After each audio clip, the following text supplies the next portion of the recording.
What is going on, YouTube? So today I picked up a Wacom tablet, one of those like little Intuos ones, not the medium, but those small ones. It was only like 70 bucks. I had one before, but my dad actually broke the pen and I haven't been able to find another pen, right? Like the replacement unit. So I figured, what the hell, just go buy another one.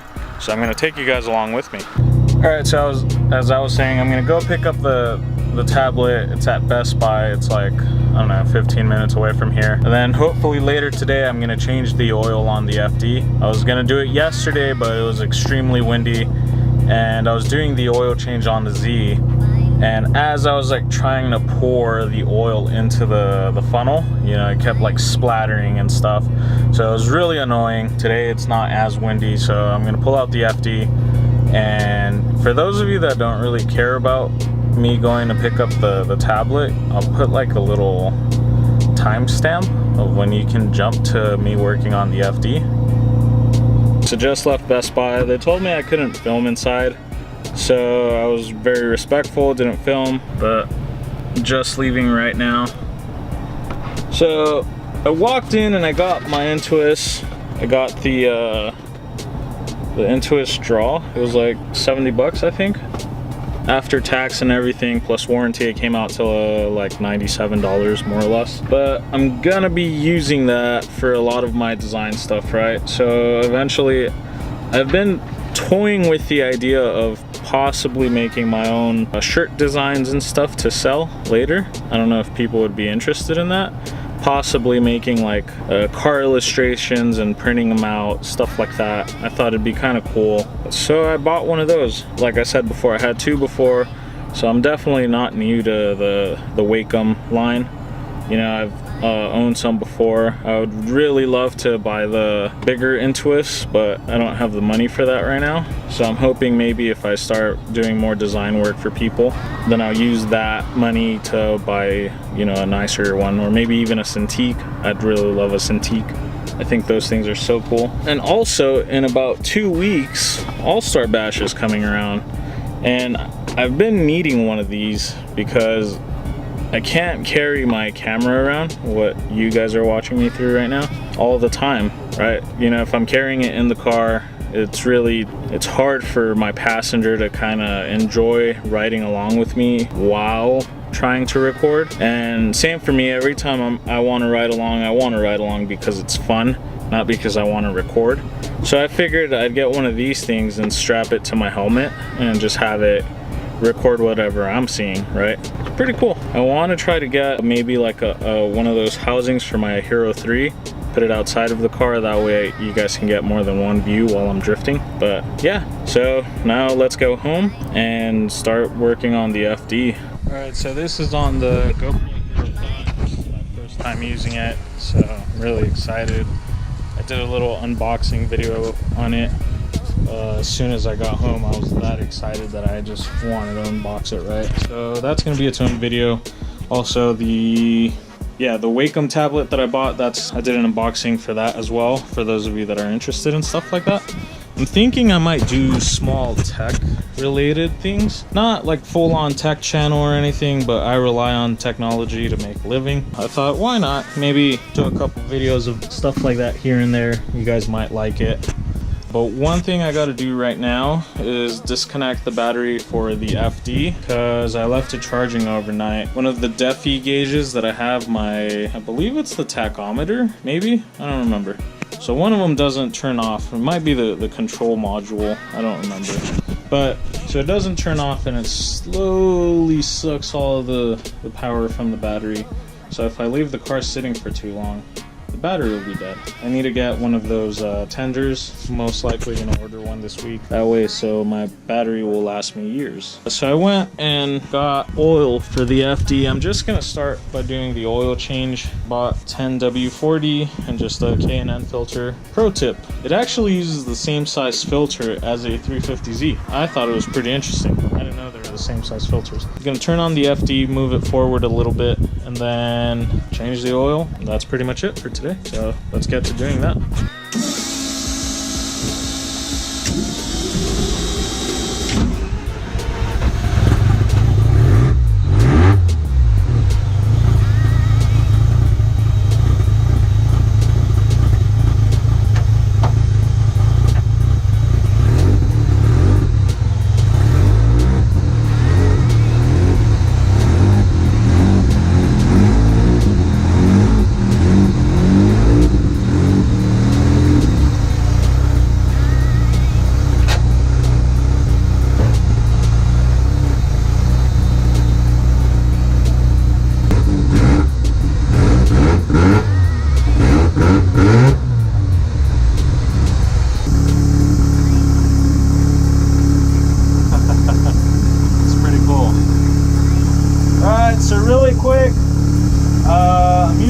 running Innovate Motorsports air fuel ratio. I have an AEM True Boost. All these are just for like controls, my toggle switches to, you know, for fans. I got for hazard lights, my high beams. I don't have low beams. ECU and my fuel pumps. So fuel pumps, I can just kill them right here. Kill switch, right? So it's push button start. I have the DEFI controller right here, and then as you guys can see, it's Apex EFC Commander. I have a Power FC. So yeah, then actually this isn't your guys' way. Yeah, so exhaust temperature, the exhaust sensor actually burnt out already. So this one doesn't read anything. I need to swap that out. I have a boost gauge. This tells me exactly how much boost I'm pushing, right? Tachometer goes up to 9,000. My red line is at 8, so this one's still good for now. If ever I want to maybe rev up the engine to like 10,000 or something later, then I'll have to replace this one. But for right now, this one's good. Oil pressure, oil temperature, and then water temperature. Now, one of the nice things is the Power FC, it also tells me the water temperature. But I have, I believe, the Power FC is reporting what's going into the radiator. So they read two different temperatures, right? And then this one reports what's coming out of the radiator. So I can tell it, like, maybe if something's a little funky, you know, one of them breaks or whatever, I have a second one just to make sure that no matter what, I'm not overheating. You know, just a precaution. You never want to overheat a rotary because then it blows up. Simple as that. But yeah. Whoops. There goes my phone.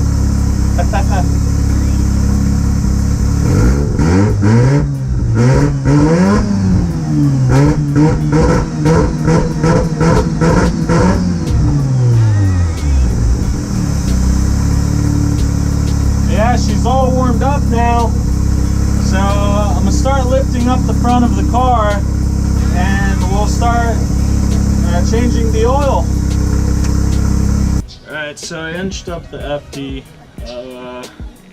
Was checking the time. I don't have a whole lot of time. I gotta go pick up my sister up in about an hour, so I'm just gonna change the oil. That's probably it for right now.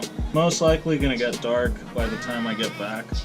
I hate working on the cars when it's dark, so I'll most likely do the spark plug wire tomorrow and change out the oil filter. I don't have to drive the car, so you know, if I don't change the oil filter right now, it's not the end of the world. So yeah.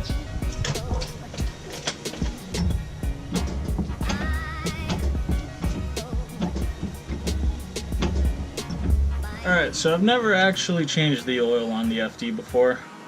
I never had to before, right? My old FD wasn't running to the point that I needed to.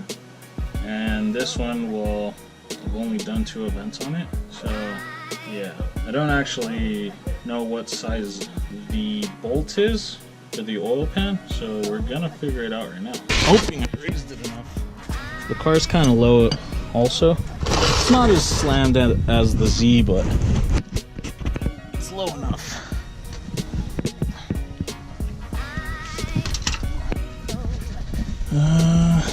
Okay, so I have to raise the car more because I definitely can't reach all the way up there. Or, wait, hold on. Maybe I can. Okay, but it's definitely not a 14.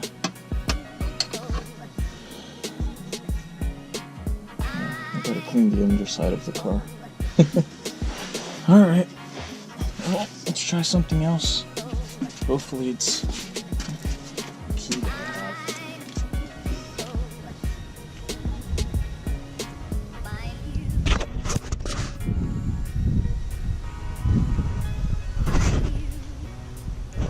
This thing's still...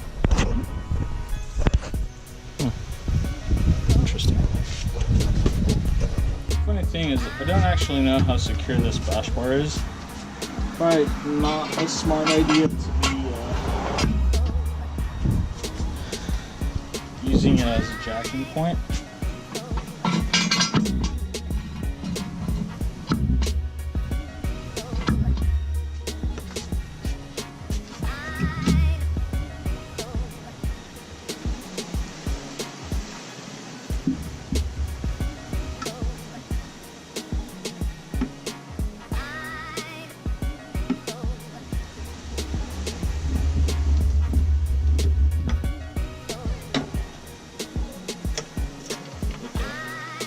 Yeah, so, I don't know, it like flexed just a little bit when I started lifting the car, so now it has me feeling a little uneasy about it.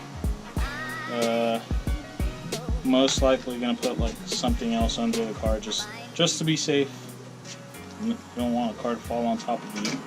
Happened to my dad before. Really scary experience, trust me.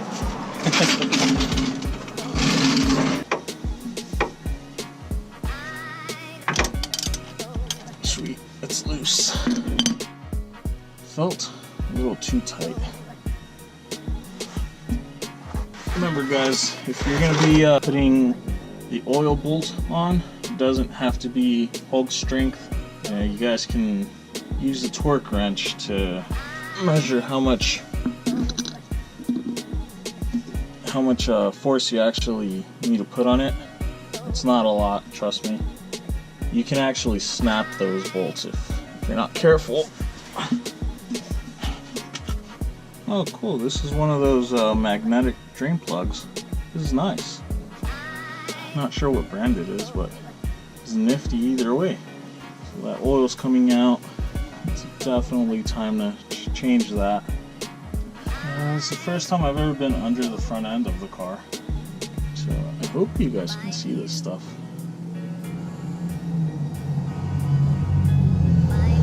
This subframe is so interesting. It's definitely nothing like the 240 or any S chassis subframe, that's for sure. Well, while we're waiting for that to drain, I'm gonna clean the plug real quick. Need to get some towels. Real quick. This actually is one of those drain plugs with a magnet on it. It's pretty cool. It's the first one I've ever used. Didn't have any like metallic shavings or in it or anything like that. I got the lens dirty. Oh, man.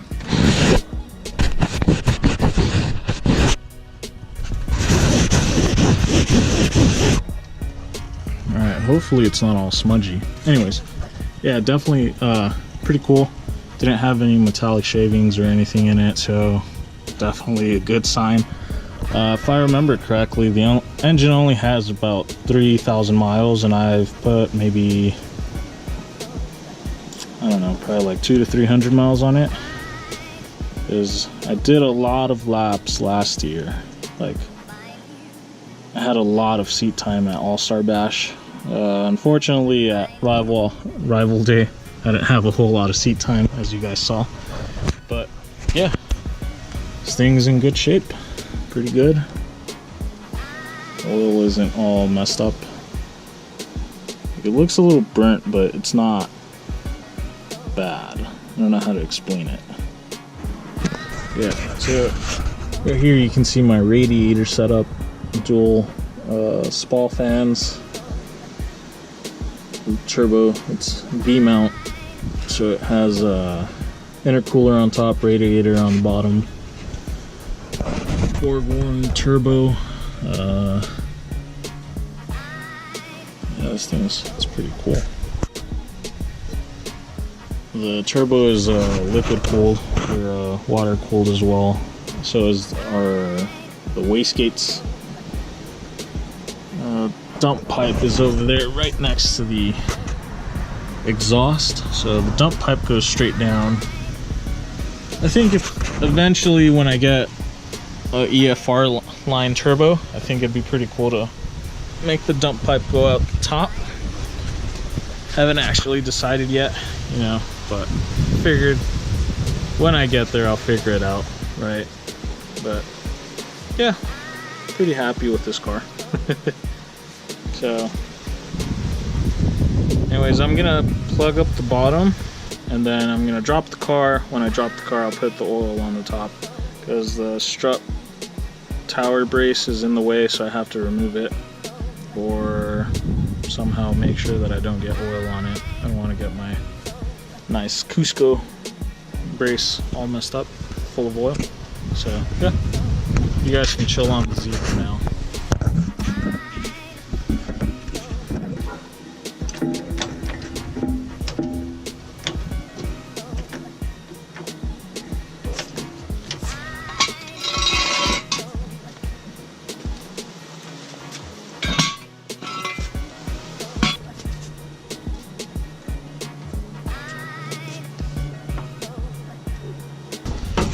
Looks like I have about an hour left of memory card usage, but not sure about the battery. So this brace is right in the middle of my oil filler neck, so definitely gonna have to move it or something right now. Oops.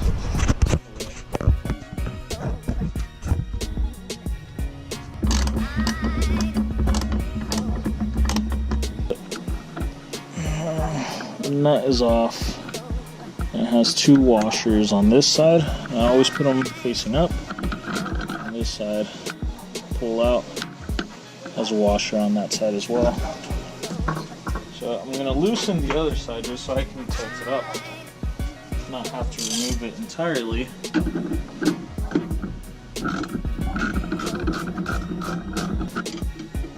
There we go. So gently, I'm going to lay it back. Doesn't mess up my paint or anything like that.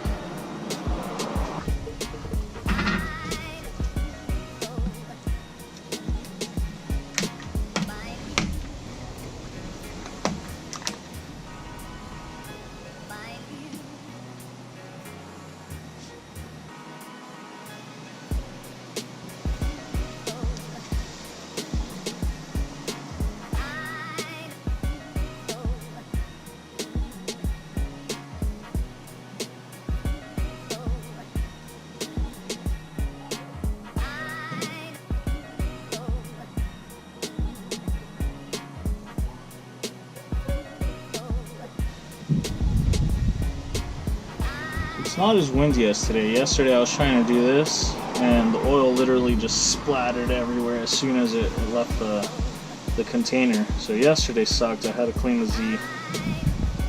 I was just frustrated. But today it's running a lot smoother. This is great. Sweet.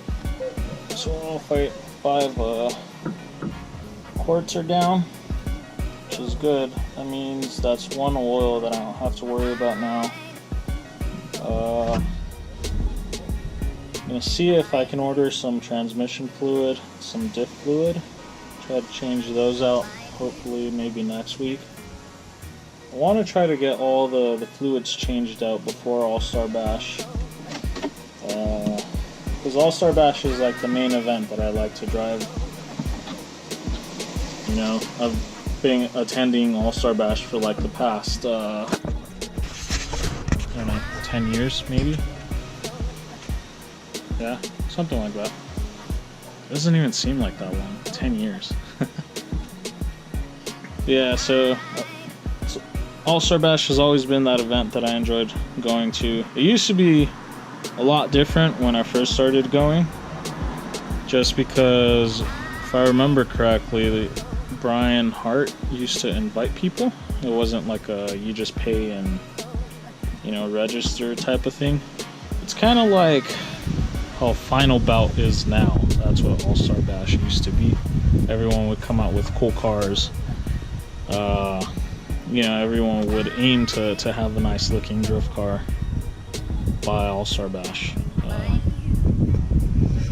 I was hoping I'd be able to paint the car and have it looking like a show car again, but that's not going to be possible in 2 weeks.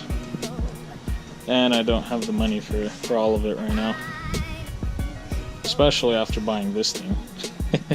But I consider this thing an investment, so I'm really happy. Like I said, It's the first time I bought a GoPro, but I'm gonna be using it pretty much just for my YouTube videos and stuff. It's not like a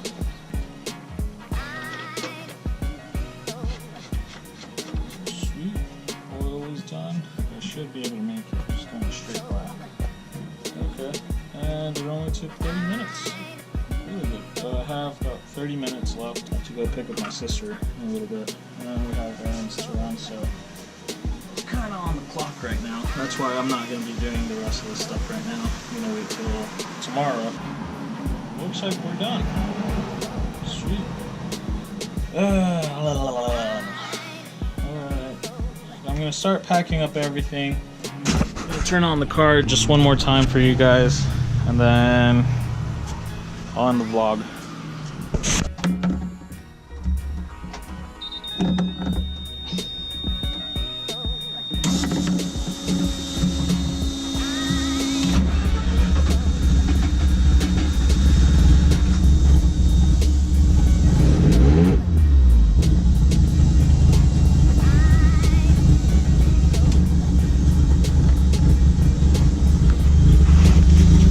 So the reason I give it a little rev right when I start the car, usually it's only till like 2000. So the ECU's cold start, when the car is like cold, like absolutely cold, I haven't turned it on at all, right? It has a hard time kind of just like giving it enough fuel to stay idling.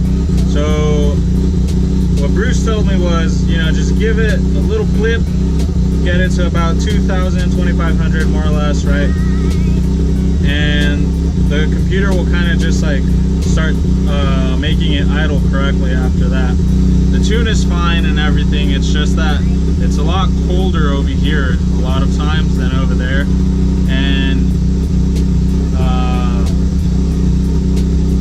yeah, as soon as I do that, car idles fine, you know, it runs amazing. Obviously I can't drive it very hard until it's fully warmed up because it'll turn off. Also part of the tune. Frank from Race Tune, I think that's the name of the shop. He tunes like Ferraris and stuff. He tuned the car, so it's obviously really good work. But yeah, so that's where I'm gonna finish the vlog. You know, thanks again guys for watching. If you guys enjoyed it, make sure to hit that thumbs up, subscribe if you want to, say what's up down in the comments. I'd really appreciate it. Anyways, I'll catch you guys on the next one.